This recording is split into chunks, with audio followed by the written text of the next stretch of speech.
পৃথিবীতে কেউ স্থায়ী হয় না, হোক না সে ফেরাউন কিংবা নমরুদ, কেউ হবে চিরকাল রয় না।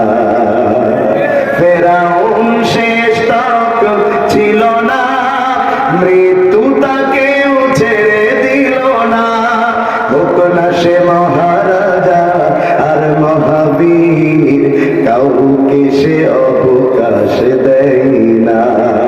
ঠিক না বেটি? পৃথিবীতে কেউ স্থায়ী হয় না, হোক না সে ফেরাউন কিংবা নমরুদ, কেউ হবে চিরকাল রয় না। তবে আমরা মানুষেরা বড় কঠিন। যদি কোনো মানুষ জানেন কালকে তার নিশ্চিত মৃত্যু, আর যদি আজকে রাতে 10 লাখ টাকা মেরে দেওয়ার সুযোগ থাকে, ও বলবে আগে টাকা মারবো তারপর মরবো। কথা ঠিক? কথা কন না কেন? কথা ঠিক? আচ্ছা, আপনি যে কাল মারা যাবেন, চাচা কয় আমি মারা যাবো, তাতে কি আমার সোয়াল নয়? তো আর মরতেছে না। আমি ভোগ করতে না পারি, তারা তো ভোগ করতে পারবে।